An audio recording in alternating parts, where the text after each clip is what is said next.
Praise the Lord. Hallelujah. യേശുവിൽ സ്നേഹം നിറഞ്ഞ സഹോദരന്മാരെ, പ്രിയ മാതാപിതാക്കളെ, നമ്മുടെ കർത്താവായ യേശു ക്രിസ്തുവിൻ്റെ കൃപയും സമാധാനവും നിങ്ങൾക്ക് ആദ്യമേ തന്നെ ഞാൻ ആശംസിക്കുന്നു. നമ്മളിന്ന് ചിന്തിക്കാൻ പോകുന്ന വിഷയം, കർത്താവ് നിൻ്റെ ആഗ്രഹം സാധിച്ചു തരുമെന്ന വിഷയത്തെക്കുറിച്ചാണ്. കർത്താവിൻ്റെ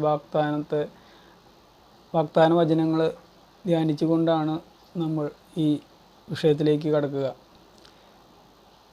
സങ്കീർത്തന പുസ്തകം 145:19 വാക്യം പറയുന്നു, തൻ്റെ ഭക്തരുടെ ആഗ്രഹം അവിടുന്ന് സഫലമാക്കുന്നു. അവിടുന്ന് അവരുടെ നിലവിളി കേട്ട് അവരെ രക്ഷിക്കുമെന്നാണ് വചനം നമ്മളെ ഓർമ്മപ്പെടുത്തുക. സങ്കീർത്തന പുസ്തകം 145:19 തിരുവചനം പറയുന്നു, തൻ്റെ ഭക്തരുടെ ആഗ്രഹം അവിടുന്ന് സഫലമാക്കുന്നു. യേശുവിൽ സ്നേഹമുള്ളവരെ, നമ്മൾ കർത്താവിൻ്റെ ഭക്തരായിട്ട് മാറാൻ നമുക്ക് പരിശ്രമിക്കാം. നമ്മൾ മറ്റുള്ള ഒരുപാട് പുണ്യാളന്മാരുടെ ഭക്തരായിട്ട് നമ്മൾ ജീവിക്കുന്നുണ്ട് പലരും. നല്ല കാര്യമാണ്. എങ്കിൽ കൂടി കർത്താവ് കൂടെ ആഗ്രഹിക്കുന്ന ഒരു കാര്യം, കർത്താവിൻ്റെ ഭക്തരായി മാറാൻ കർത്താവ് ആഗ്രഹിക്കുകയാണ്. തൻ്റെ ഭക്തരുടെ ആഗ്രഹം അവിടുന്ന് സഫലമാക്കുന്നു പറഞ്ഞാൽ, കർത്താവിൻ്റെ ഭക്തരായി മാറണമെങ്കിൽ നമുക്ക് കുറച്ച് ധ്യാനിക്കേണ്ട കുറച്ച് വചനങ്ങളുണ്ട്. അതും കൂടി ഇത് ചേർത്ത് വെച്ച് നമുക്ക് വായിക്കാം. നമുക്ക് മോശയോട് കർത്താവ് പറഞ്ഞ ഒരു കാര്യമുണ്ട്. പുറപ്പാടിൻ്റെ പുസ്തകം 33:17 തിരുവചനത്തിൽ പറയുന്നുണ്ട്, കർത്താവ് മോശയോട് പറഞ്ഞു, നീ ആവശ്യപ്പെട്ട ഈ കാര്യവും ഞാൻ ചെയ്യും. എന്തെന്നാൽ നീ എൻ്റെ പ്രീതി നേടിയിരിക്കുന്നു, എനിക്ക് നന്നായി അറിയാമെന്ന് പുറപ്പാടിൻ്റെ പുസ്തകം 33:17 തിരുവചനത്തിൽ പറയുന്നുണ്ട്. മോശയോട് കർത്താവ് അരുളി ചെയ്ത കാര്യം എന്താണ്? നീ എൻ്റെ പ്രീതി നേടിയിരിക്കുന്നു എന്നാണ് വചനം പറയാം. അപ്പോൾ കർത്താവിൻ്റെ ഭക്തരായി മാറണമെങ്കിൽ നമുക്ക് കർത്താവിൻ്റെ പ്രീതി നേടിയെടുക്കണം. അതിന് കുറച്ച് ബുദ്ധിമുട്ടുണ്ട്. എങ്കിൽ കൂടി നമുക്കത് പരിശുദ്ധാത്മാവ് നമ്മെ സഹായിക്കും. നമുക്ക് അപ്പോസ്തല പ്രവർത്തനമൊക്കെ വായിക്കുന്നുണ്ട്, പരിശുദ്ധാത്മാവ് നിൻ്റെ മേൽ വന്നു കഴിയുമ്പോൾ നിങ്ങൾ ശക്തി പ്രാപിക്കുമെന്ന് കർത്താവിൻ്റെ വചനം നമ്മെ പഠിപ്പിക്കുന്നൊക്കെയുണ്ട്.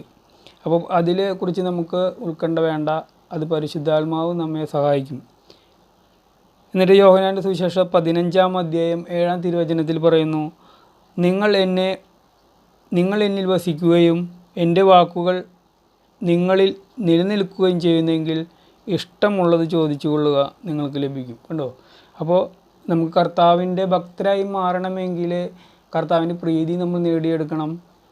യോഹന്നാൻ്റെ സുവിശേഷത്തിൽ പറയുന്നുണ്ട്, നിങ്ങൾ എന്നിൽ വസിക്കുകയും എൻ്റെ വാക്കുകൾ നിങ്ങളിൽ നിലനിൽക്കുകയും ചെയ്യുന്നെങ്കിൽ ഇഷ്ടമുള്ളത് ചോദിച്ചു കൊള്ളുക എന്നാണ് പറയുക. അതുകൊണ്ടാണ് കർത്താവ് നിൻ്റെ ആഗ്രഹം സാധിച്ചു തരുമെന്ന് പറയുന്നത്. കർത്താവ് നമ്മുടെയൊക്കെ ആഗ്രഹങ്ങൾ സാധിച്ചു തരണമെങ്കിൽ കർത്താവിൻ്റെ പ്രീതി നമ്മൾ നേടിയെടുക്കണം, കർത്താവിൻ്റെ ഭക്തരായിട്ട് മാറണം.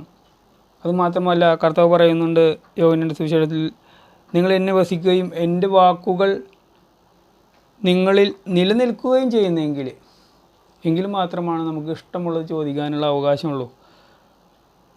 അല്ലാതെ കർത്താവിൻ്റെ വാക്കുകൾ കേട്ട് നമ്മുടേത് ഇഷ്ടമായ വഴിക്ക് നമുക്ക് നീങ്ങി കഴിഞ്ഞാൽ കർത്താവിൻ്റെ ആഗ്രഹം നമ്മളിൽ നിറവേറില്ല.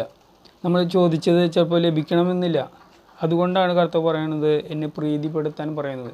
പ്രീതിപ്പെടുത്തണമെങ്കിൽ കർത്താവിൻ്റെ വചനങ്ങൾ വായിക്കുക, അത് ധ്യാനിക്കുക, അതിൽ നിലനിൽക്കുക ഒക്കെയാണ് പറയുന്നത്. അതല്ല പറഞ്ഞത്, എൻ്റെ വാക്കുകൾ നിങ്ങളിൽ നിലനിന്നാൽ മാത്രമേ ഇഷ്ടമുള്ളത് നമുക്ക് ചോദിക്കാനുള്ള അർഹതയുള്ളൂ. അപ്പോൾ അതുകൊണ്ട് ഈശോയിൽ സ്നേഹമുള്ളവരെ, നമ്മൾ കർത്താവിൻ്റെ ഭക്തരായി മാറുക, കർത്താവിൻ്റെ പ്രീതി നേടിയെടുക്കുക, കർത്താവിൻ്റെ വാക്കുകൾ നമ്മിൽ നിലനിൽക്കുക, പരിശ്രമിച്ചുകൊണ്ടേയിരിക്കുക. അപ്പോൾ പരിശുദ്ധാത്മാവ് നമ്മെ സഹായിക്കും. നമുക്ക് സങ്കീർത്തന പുസ്തകം 107:13 തിരുവചനത്തിൽ ഇങ്ങനെ പറയുന്നുണ്ട്, അപ്പോൾ തങ്ങളുടെ കഷ്ടതയിൽ അവർ കർത്താവിനെ നിലവിളിച്ചപേക്ഷിച്ചു, അവിടുന്ന് അവരെ ഞെരുക്കങ്ങളിൽ നിന്നും രക്ഷിച്ചു എന്ന് പറയുന്നുണ്ട്. സങ്കീർത്തന പുസ്തകം 107 13 തിരുവചനത്തിലാണ് അതിങ്ങനെ പറയുന്നത്.